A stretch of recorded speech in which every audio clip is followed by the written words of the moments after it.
Hi ಸ್ನೇಹಿತರೆ, ಎಲ್ಲರಿಗೂ ನಮಸ್ಕಾರ. ಸ್ಮಾಲ್ ಇನ್ಫಾರ್ಮೇಷನ್ ಕನ್ನಡಿಗ ಯೂಟ್ಯೂಬ್ ಚಾನಲ್ಗೆ ಸ್ವಾಗತ.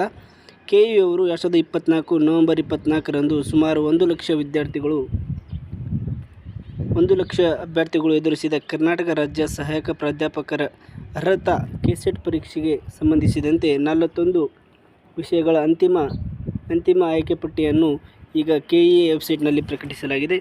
ಇದಕ್ಕೆ ಯಾವ ರೀತಿ KEAಯಲ್ಲಿ ನಿಮ್ಮ ಸ್ಕೋರ್ ಲಿಸ್ಟನ್ನು ಚೆಕ್ ಮಾಡ್ಕೋಬೇಕಂತ ನಾನು ಇವತ್ತು ಹೇಳ್ತಾ ಹೋಗ್ತೀನಿ. ಬನ್ನಿ ಸ್ನೇಹಿತರೆ, ವಿಡಿಯೋನ ಸ್ಟಾರ್ಟ್ ಮಾಡೋಣ. ಗೂಗಲ್ಗೆ ಹೋಗಬೇಕು. ನೀವು ಗೂಗಲ್ಗೆ ಹೋಗಿ ನೀವು ಇಲ್ಲಿ KEA ಅಂತ ಟೈಪ್ ಮಾಡ್ಕೊಳ್ಳಿ. KEA ಅಂತ ಟೈಪ್ ಮಾಡ್ಕೊಂಡ ನಂತರ ನಿಮಗೆ ಮೊದಲ ಈ ರೀತಿ ವೆಬ್ ಪೇಜ್ ಬರುತ್ತೆ. ಇಲ್ಲಿ KEA ಹೋಮ್ ಅಂತ ಇದೆ, ಇಲ್ಲಿ ಕ್ಲಿಕ್ ಮಾಡ್ಕೊಳ್ಳಿ. ಇಲ್ಲಿ ಕ್ಲಿಕ್ ಮಾಡ್ಕೊಂಡ ನಂತರ ಇಲ್ಲಿ 3 ಡಾಟ್ಸ್ ಇದೆ ನೋಡಿ ಸ್ನೇಹಿತರೆ, ಇಲ್ಲಿ 3 ಡಾಟ್ಸ್ ಇದೆ.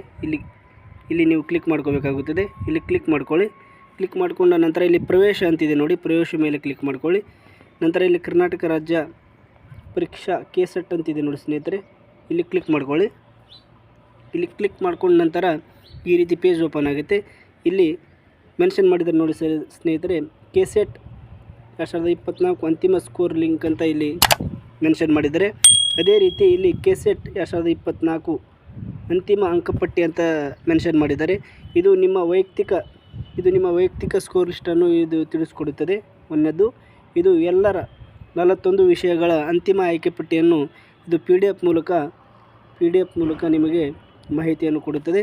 ಬನ್ನಿ ಯಾವ ರೀತಿ ಚೆಕ್ ಮಾಡ್ಕೋಬೇಕಂತ ಹೇಳ್ತೀನಿ. ಇಲ್ಲಿ ಕ್ಲಿಕ್ ಮಾಡ್ಕೊಳ್ಳಿ. ಇಲ್ಲಿ ನಿಮ್ಮ ರಿಜಿಸ್ಟರ್ ನಂಬರ್, ನಿಮ್ಮ ಅಪ್ಲಿಕೇಶನ್ ನಂಬರ್ ಮತ್ತು ಇಲ್ಲಿ ಡೇಟ್ ಆಫ್ ಬರ್ತ್ ಹಾಕಿ ನಿಮ್ಮ ವೈಯಕ್ತಿಕ ಕೆಸೆಟ್ ರಿಸಲ್ಟನ್ನು ಚೆಕ್ ಮಾಡ್ಕೋಬೇಕು. ಅದೇ ರೀತಿ ನೀವು ಎಲ್ಲರ 41 ವಿಷಯಗಳ ಅಂತಿಮ ಸ್ಕೋರ್ ಲಿಂಕನ್ನು ನೀವು ಇಲ್ಲಿ ಕ್ಲಿಕ್ ಮಾಡಿದಾಗ ನಿಮ್ಮ ಇಲ್ಲಿ PDF ಡೌನ್ಲೋಡ್ ಆಗುತ್ತೆ. ಇಲ್ಲಿ PDF ಅನ್ನು ಡೌನ್ಲೋಡ್ ಮಾಡಿ ನಿಮ್ಮ ಎಲ್ಲ ಅಭ್ಯರ್ಥಿಗಳ ಅಂತಿಮ ಸ್ಕೋರನ್ನು ನೀವು ಚೆಕ್ ಮಾಡ್ಕೋಬಹುದು. ನೀವು ನಮ್ಮ ವಿಡಿಯೋವನ್ನು ಯಾರೆಲ್ಲ ನೋಡ್ತಿದ್ದೀರಾ, ನೀವು ಡಿಸ್ಕ್ರಿಪ್ಷನ್ನಲ್ಲಿ ನಮ್ಮ ಲಿಂಕನ್ನು ಹಾಕಿರ್ತೀನಿ, ಅದನ್ನು ಕ್ಲಿಕ್ ಮಾಡಿ ನೀವು ನೇರವಾಗಿ PDF ಅನ್ನು ಪಡ್ಕೋಬೋದು. ಯಾರೆಲ್ಲ ನಮ್ಮ ವಿಡಿಯೋ ನೋಡ್ತಾ ಇದ್ದೀರಾ, ನಮ್ಮ ಚಾನಲನ್ನು ಸಬ್ಸ್ಕ್ರೈಬ್ ಮಾಡಿ ಹಾಗೂ ಪಕ್ಕದಲ್ಲಿರುವ ಬೆಲ್ ಐಕನನ್ನು ಕ್ಲಿಕ್ ಮಾಡೋದನ್ನು ದಯವಿಟ್ಟು ಮಾಡಿಬೇಡಿ ಸ್ನೇಹಿತರೆ. ಧನ್ಯವಾದಗಳು ಸ್ನೇಹಿತರೆ.